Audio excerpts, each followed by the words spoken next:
consigned in the wrong place. Yeah, that family of that astronaut is so happy to send it. Yeah, the guy was trying to tell me that you'll never know. Them, it's two hers and a him. I guess everybody's waiting till the last. Yeah, they interview the husband and all this stuff, and every chasing them down. Yeah. It's like they all come in at one time. Yep. Okay, Leno and Letterman are punching material. Oh yeah. I'm surprised Saturday Night Live isn't. You know, they must be still tape. Oh, Johnny, did you see Leno last Friday? Maybe I should get over my camera. Can I get a signal check out of Pentagon, please? Why would anybody want to know live in a beaver? Three guys. Yeah, that's what a beaver state was. He kept going, what's in the state? Oh, I thought you were going to say that. Oh, he was banging about it. Still on the Whose black case and coat this is back here? That's my black case, but not my coat. Okay. Everybody in the state must be, what do they do? Just sit around and go, hey, Please. it just went on. Where's the back? Well, you can probably see where the rest is. So when you see Well, we Dave, know where she got it. Yeah, when you see Dave, you can ask him. I'm sorry? We were bragging on him pretty bad on Sunday. Should begin at 11. But he was so proud of it. Then he came back and he goes, doesn't she know? So I have to remind you, ladies and gentlemen, to turn off all bureau phones, Bureau. camera speakers, That would be space heaters, I didn't use BlackBerry, cell phone. Hey, get service in here anyway. Edgar's hearing aid. Do something about that, would you, Terry? I need service in here. Yeah, really. Camera sweaty has socks on. Something from Mr. Agent D. I love you, Terry. Getting close. Love you too, bud. I'm telling you. I know. There'll be no recording during the She just wanted to go to the Bahamas. Does anybody go online with this? A chance to get enough supposed images to hear online? if you're laying down. I don't, but maybe somebody in the back. I just want to go. You haven't seen this work? Not a thing. Still actually have about 3 minutes. Hey, Johnny. That's all. Yeah, well, that's enough. It's quite enough.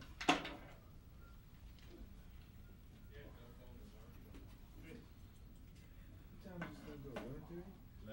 11 o'clock. Said about 3 minutes. Yeah, 3 minutes. Hey, Wolf, you want Carmine to give you feed? Come on. Didn't even know he was there. He's posing for the neighbor newsletter. Sure. What are you doing, Cameron? He's posing. He didn't have his shoes off either yet. Start. Yeah. What am I here for? Hey, fine. My chair's been moved again. This is why they want to make everything one same thing. Or just move it back. And people can be friends. Yeah. What? Three people breathing? 13. More people breathing. Oh, I've never been voted. Well, if they do, they gotta put some things. You're supposed to be here. Hopefully they'll know. Reuters will sit where it says NBC. Holy shit. Gabe, your backup's here. Hey, where you going this year, man? That's mine. Hey, Gabe. Yes, sir. Your backup's Wherever here. you want. my Doesn't backup? matter where the labels are. That's mine. People have their running right. Military. Oh, you're Gordon? No, you- Gordon. I like it. Charles Share. Well, the Charles chairs are the wrong place. Charlie, Sit back there if you're ready. Huh? John. I don't know who you're talking about. No idea. Fine. I think we just looked for it. Oh, great. Well, that's one would be away. Gordon away? He's back in the Golden Shore. He's Oh, he's changing. Yeah.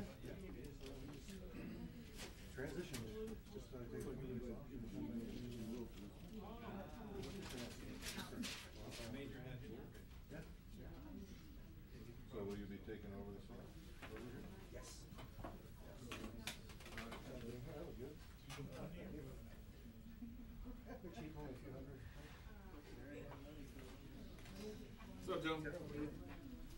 How are you doing? There you go. What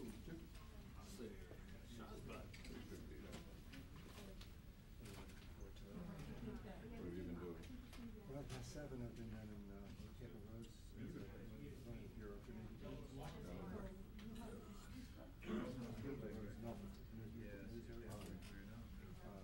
Before that, I was the daily paper for my shows. Covered North America. So you just moved to the area?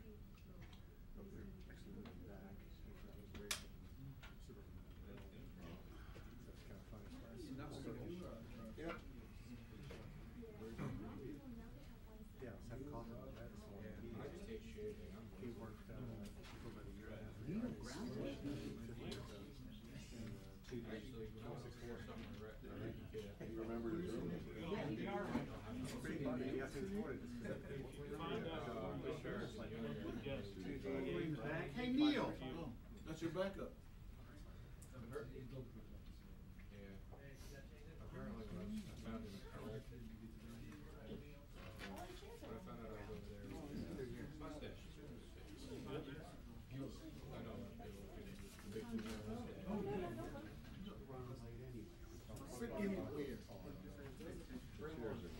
Because I don't need the mold, so if someone else wants to sit here. Are they were this last time? I don't because I don't need the mold. I feel bad for the seat, but we're here in case someone shows up. Huh? Angry? Angry, wait. I want to get out of trouble. Okay, here's what we're gonna do. As soon as it starts, everyone switches seats. Yeah, that'd be great. No, man. They're running you all over the place. No, they're not. No, just following me around. Did you know that? All right, what you doing over here? See how it's done? Pastime. Following me. Yeah. Yeah, following Wolfie. That's right. Man, I only you guys were working today. Who's the mad Russian? I don't know exactly where I am. I'm stuck at the White House all month. The lighting. I'm going to shield actually for about a year. I'll ask our reporters to get over there.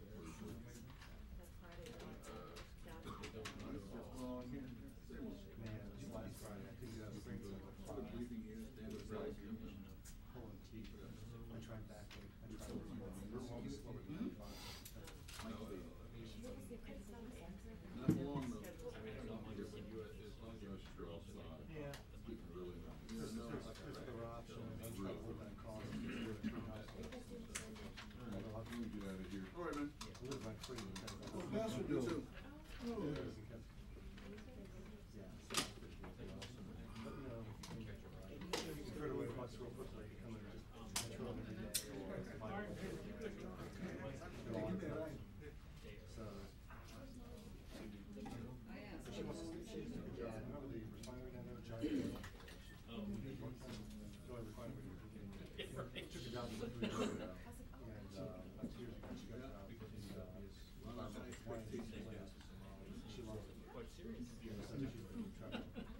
Soak up every seminar on regulations, what you want.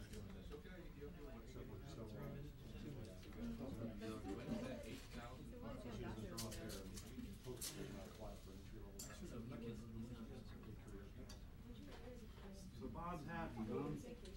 Yeah.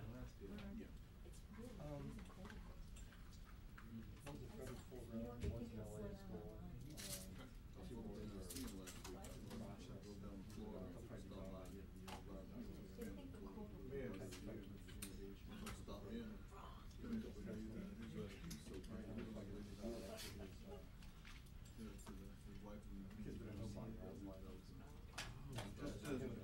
Vacation. She's from Florida. We're going to see her folks. So we could also. Is he busy working? I still do it, but Yeah. Good for him. He's busy. I mean, Oh, yeah. He's kind of doing community college and working. He's kind of blue collar business. No, why murder? I see him over in the framing business, something like that. Just to get away. It's nice. Don't need any other reason to do that.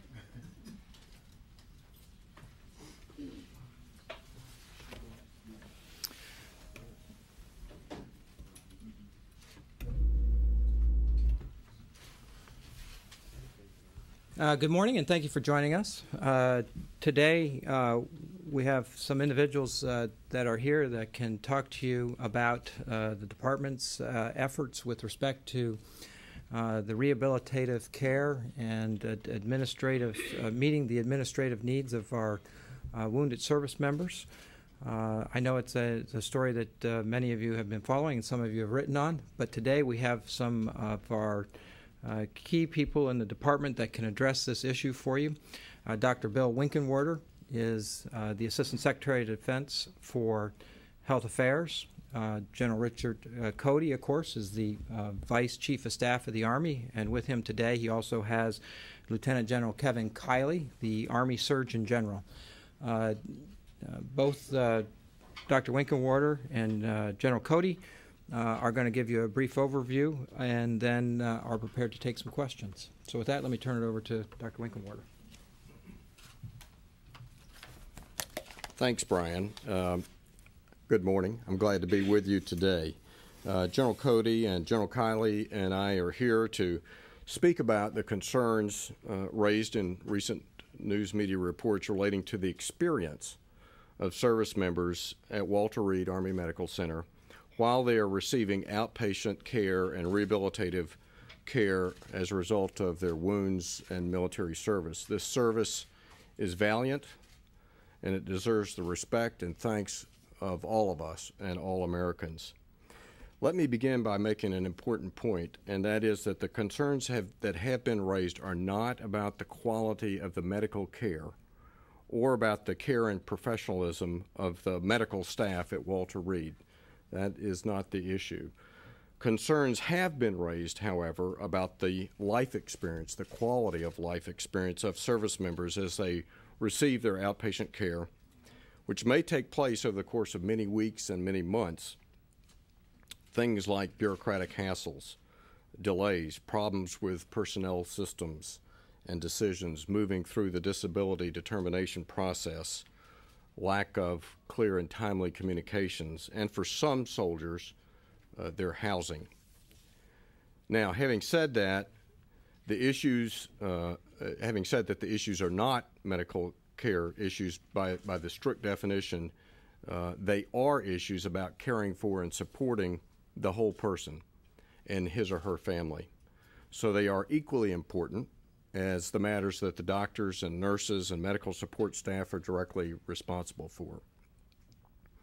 And caring for the whole person is a matter of concern for the Army and for the service members of the Navy and the Marines and the Air Force and the Coast Guard, which is, again, caring for the whole person. So let me just say, I know that General Cody and General Kiley will speak further regarding the reported issues and assertions and shortcomings that have been identified, but speaking for the Department of Defense, I want to say that several matters reported in the news media are serious matters. They deserve immediate attention, and they're getting immediate attention. They're problems that must be fixed and fixed immediately. Other assertions that have been made may not provide, at least in our view, a full and accurate picture, or they may not be totally correct. But that's not the issue. The issue is that our clear objective here and now is to not debate about any item or shortcoming, but to fix whatever problem exists and to fix it immediately. Let me just say that whatever problems exist, they have to be corrected, and the processes and procedures that need to be put into place to ensure that things happen properly, whatever the problem or condition of the service member, for the entire time during their healing process or recovering from their wounds, that's what needs to be done. I'm sure this is what the Army will do, and General Cody and General Kiley will talk about that. I would like to speak briefly about just three matters before I turn the podium over to General Cody. First is the concerns of various other individuals and the knowledge of certain individuals about the situation described, or better stated, their lack of knowledge about some of these matters. Second is with respect to an independent review group that the department is establishing immediately or as soon as possible that will report back to the Secretary of the Army, the Secretary of the Navy, and to my office in a short time period. And finally, just some personal observations based on my visit there yesterday to the Walter Reed facilities. First, with regard to the concerns and knowledge of my own, because I'm sure you'll ask me about that, so let me just go ahead and address it. This is my 6th year in my responsibility. I think most people know me as a very engaged and probing person in terms of asking about and knowing what's going on and visiting. This news caught me, as it did many other people, completely by surprise. I visit Walter Reed regularly. Before yesterday was just there 3 weeks ago. We regularly ask the questions, do you need help? What do you need? If you need anything, we want to make sure that you have it. I think that we were surprised. I will also say, based on what I'm aware of, others in sort of the senior line of command were not aware of these issues, and certainly General Cody can speak to that as well within the Army. Secondly, let me talk about the independent review group. This will be established as soon as possible. It'll be a small number of people who can begin their work quickly. That will be a representative independent group that can look carefully at the issues and report back on them in a short time frame. Thirdly, just let me comment about my personal observations yesterday. I'll just say that my observation is that people are working hard.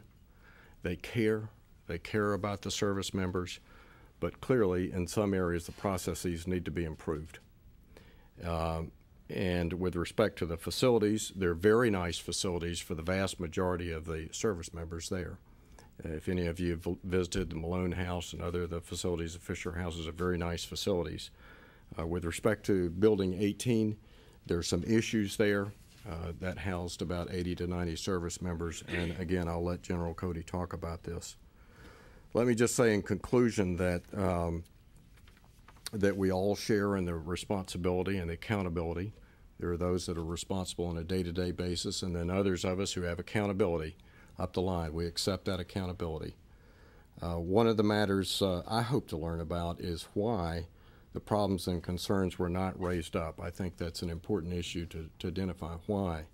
I've talked to staff members in Congress, members of Congress, other people. I think it is fair to say that Walter Reed's a very open place. There's a lot of people out there visiting, and there certainly is every opportunity for people to voice concerns. I never received a concern from a soldier, a family member, and we get concerns all the time directed to us, but we never got a concern sent our way about this issue, which is a little surprising. I'm not sure why that is. And finally, let me just say this is not a resource issue. There are resources to do all the things we need to do to take care of people. So at the end of the day, I think this matter is about trust, and the trust that we all have with the service members and their families. The trust has been taking a hit here, and I think it's our job to repair that trust and to re-earn that trust, and that's what we're going to do. So with that, I'm confident that will happen, and with this, let me turn it over to General Cody.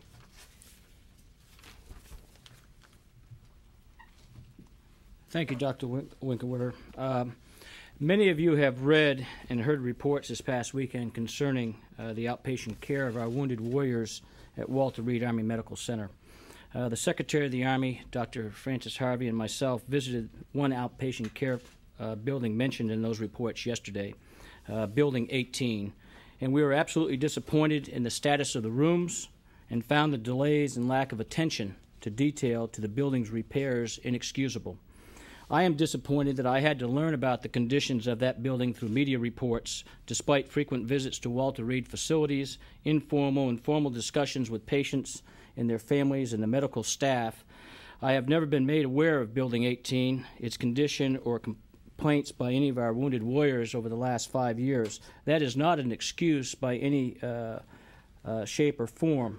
Clearly, we've had a breakdown in leadership, and a bureaucratic, medical, and contractual processes bog down a speedy solution to these problems. I can assure you that the appropriate vigor and leadership is being applied to this issue, and we will correct any problems immediately. I will personally oversee the plan to upgrade Building 18, and we'll soon change the name of it. Referring to a place where our soldiers stay as Building 18 is not appropriate. We own that building, and we're going to take charge of it. In other facilities, I will oversee and ensure that our soldiers and their families who have sacrificed so much receive the care and the housing they so deserve as they go on their road to recovery. Army medical care is the best in the world. Each day, selfless and dedicated doctors, nurses, and support staff perform miracles to save lives and limbs and provide the best possible care for our wounded warriors and their families. What has been discovered at Walter Reed in Building 18 in dealing with our outpatient care must not overshadow the incredible work of our medical professionals throughout the world. We will do what's right for our soldiers and their families, and our soldiers and their families need to know that the Army leadership is committed and dedicated to ensure that the quality of life and the quality of their medical care is equal to their quality of service and sacrifice. With that, I'll take your questions, and Bill, I don't know if you want to join me. Yeah. Cody, you said that you were unaware of this until media reports.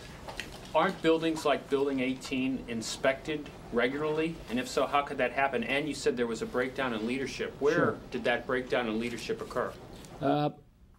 First off, this is a building of 54 rooms across, as you know, from one of the gates right there on Georgia Avenue. The Army took possession of it in 1999 or 2000. I can't remember the date that we took total possession of it. Any building that we own and any barracks that we put our soldiers in, we have standards. And those standards go from everyone from the type of furniture we have in it, the climate control, the upkeep and house cleaning of that facility, as well as in a case where we have soldiers living that are provided medications, health and welfare inspections to make sure that our soldiers are properly being taken care of. None of these types of inspections or the rigor of these inspections, I'm convinced, were done in an appropriate manner. The building has been upgraded several times. I've reviewed some of the upgrades that they've had, and as Dr. Winkenwerder said, this is not an issue about funding. It's not an issue of resources. This is an issue about we have a very high standard for the care of where we put our soldiers, especially those that are recovering and on the road to recovery, and we were not meeting that standard. And appropriate action are being taken care of to hold the leadership at every level accountable, as well as to ensure that they understand the standard, and we put the right people in charge at the right level of rank and the right level of responsibility to immediately correct it, but also to make sure this doesn't happen again. Where do you believe that leadership breakdown occurred? I'd rather not say. I'll take responsibility. I'm the Vice Chief of Staff of the Army. I'll take responsibility for this, and I'll make sure that it's fixed. But I'm not here today to lay out at what level. We know what level. I've had meetings with those people, and the appropriate actions have been taken.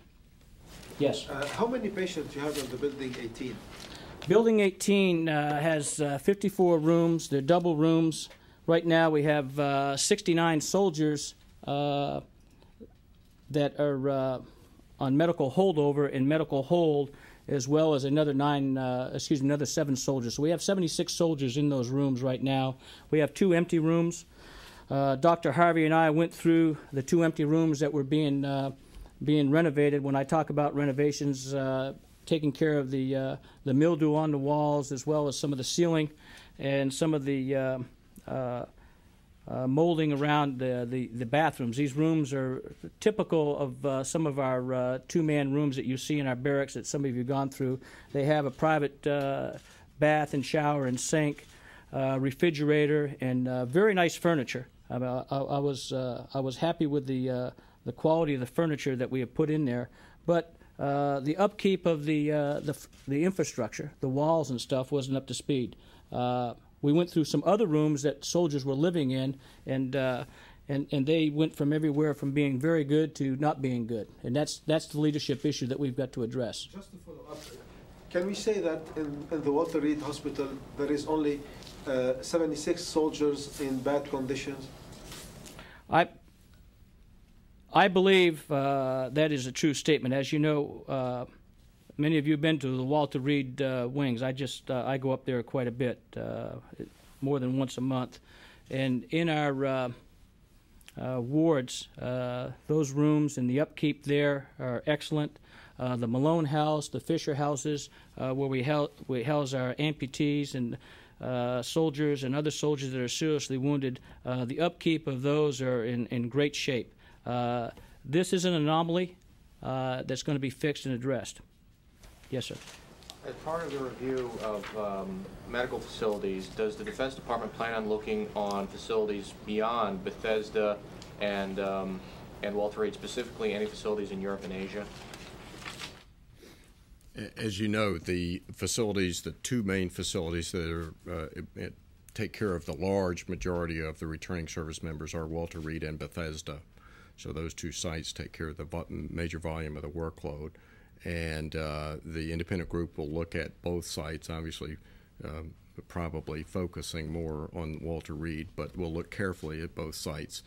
I'm also informed by the Chief of Naval Operations that he has directed and Inspector General just reviewed to make sure that there are no other issues at any Navy facilities. We don't have any indication of that, no concerns, no complaints, no data that would suggest that. So all naval facilities will be looked at? I'm not going to, it was a very brief conversation, but my understanding was it was focused on Bethesda. If there are any other issues at other sites, any indication of that, we'll look at it, but we don't have any indication of that. Yes. Why Bethesda? Yeah, I know it's near. It's I think, candidly, it was just because there were a couple of anecdotes in the stories that related to experiences that people had at Bethesda, you know, there are Marines that are there that go to Walter Reed and back. And I mean, we're in the process of bringing those two facilities together over the next few years. So I think the fact that it is a receiving site for a large number of service members, wanted to make sure that everything was checked out fine there. But you're considering looking at other facilities where wounded vets are being treated, such as if we need to, but that will not be the focus of the review group. It'll be on those two main sites. Sir, General, does the review include practices and procedures used at the hospitals, both Reed and Bethesda? One of the complaints you hear from the troops particularly is about formations, daily formations, and some of the difficulties that they have complying with that, and some say borders on harassment. We are looking at, I'll speak for Walter Reed. We are looking at all procedures in terms of handling of our soldiers as well as their families. The Family Assistance Center, the Army Wounded Warrior Program that we stood up to take care of our 1,600 seriously wounded soldiers, those procedures, the Medical Evaluation Board procedures, the Physical Evaluation Board procedures, as well as how we account for our soldiers that are outpatient soldiers. We have some 176 outpatient soldiers that are for long care, outpatient care that we've changed their permanent change of station to Walter Reed, and they're living on the economy. We've got them in apartments and houses, and we did that so that we could continue their long-term care. Also, I think it's important to know that for the last 3.5 to 4 years, we have conducted several after-action reviews, not with just the medical people that run Walter Reed, but with the Army staff, our personnel staff, our staff over at the Army Wounded Warrior Program, and we include family members, former soldiers that have gone through these different procedures, and they're part of our action group that provide us information. So we're constantly tweaking and trying to fix the bureaucracy so that we do not frustrate the family members and soldiers. I will not be satisfied until we have a family assistance center at Walter Reed where it's one stop, it has an easy button, and the families and the soldiers all can take care of their financial issues, their scheduling issues, their follow-up care issues, as well as any other issues that they or their family members have. Right now, we're close to that, but it's not does not meet my my standard nor the leadership standard, and I've directed General Waitman and General Kiley and the Army staff to fix that, and you'll see that being fixed very quickly. But we include our Army Wounded Warrior soldiers and their families as part of our after-action review, and these are ongoing. General, Yes. You said appropriate action has been taken. Has anyone been relieved of command or fired? No. We will do the right thing across the board as we continue to assess where the leadership failure and breakdowns were. In some cases, I'll just say it as plainly as I can, we had people that were put in charge that did not have, in my mind, in my experience, the right rank and the right experience to be and the authority to be able to execute some of the missions that was required. In some cases, we have some of our own wounded soldiers that have volunteered to be have charge of quarters duties. I think that's appropriate because that helps in the rehabilitative process, and who knows better how to answer some of the issues than our wounded warriors taking care of wounded warriors. But at certain levels, we should have had higher level non-commissioned officers, and we should have had higher level officers overseeing Building 18 in the outpatient care, and that's what we're correcting right now. This is not necessarily a new issue. We saw similar things when it came to the Vietnam War. The outset of hostilities, did anybody say within the leadership, what are we going to do to make sure this doesn't happen again? Well, I think the comparison is not a good one. I mean, when you take into account that we've had over 6,000 patients go through Walter Reed, over 2,000 of them with battle injuries, 31,000 soldiers evacuated during this 5-year war, 4,000 of them having battle injuries, and we have constantly reviewed since 2002 as an Army under General Kiley's leadership and now General Waitman's, how we will handle our outpatient care. Quite frankly, we are doing much, much better in terms of holding soldiers in active duty status, National Guard and Reservists, so that we can fix all their medical care and not discharge them and put them on the civilian system. And so we are holding on to soldiers a lot longer so that we can take care of them. What we have not done a good job in Building 18 is the quality of life of where we put these 69 soldiers, and we're going to fix that. In addition to the infrastructure fixes, which are ongoing as we see, any other sort of quick fixes that you see immediately in terms of A, the physical and mental evaluation boards, B, getting these guys, just basically some of them across the street so they can eat in cold weather as opposed to being afraid to slip them and so forth? All of these soldiers, and I sat and talked to several of them, all the soldiers that are in this building right now are ambulatory. Some have arthritis, some have recovering from knee surgery, but they're ambulatory.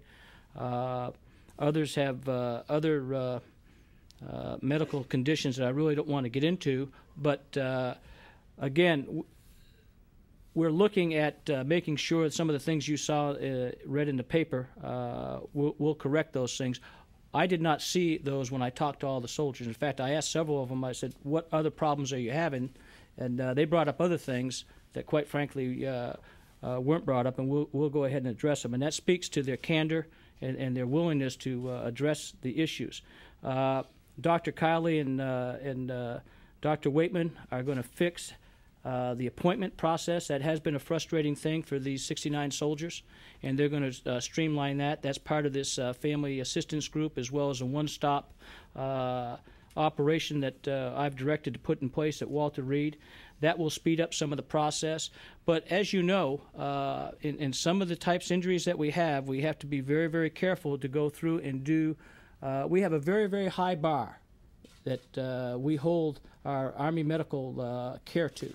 And in some cases it is frustrating to the soldier, but we want to make absolutely sure that we have absolutely taken care of all the things that we need to do to either return him to his unit or return him to his civilian life. And it is frustrating sometimes, but I'm convinced that the care we're giving him is the best. What we need to do is a better job of streamlining the bureaucracy. Get time for one or two more. General, you have said that you don't want to lay blame or talk about where the chain of command broke down, but the troops have a right to know what happened. So can you say who is at fault here and what actions have been taken? I'm not going to address who's at fault. The senior Army leadership takes full responsibility for the lack of quality of life at Building 18, and we're going to fix it. And what our soldiers and family members need to know is that we will make all the corrective actions and put the right leadership in place and the right caring leadership in place so that this does not happen again. Yes? General Courtney will make yours the last one. Thank you. You mentioned that none of the wounded soldiers had complained to you or had come to you and brought up any of their concerns. Specifically with the building problems in the Building 18, do you have any indications that the wounded soldiers complained to people at Walter Reed, that they complained to some of the lower level leadership there, and that then there was the breakdown from there on? And do you know where that breakdown in communications occurred? In some cases, the soldiers did complain, and they talked to me about it. And then when you start chasing and seeing where the breakdown was, it gets back to we didn't have the right rank structure, the right experience, and in some cases people were not holding themselves and holding the quality of life of Building 18 to the standards that we want for our soldiers, and that's where the breakdown was. But even before the article came out, was there? Do you have indications that there were complaints to people at Walter Reed from the wounded who were living? That's part of the review we're doing right now. Thank you.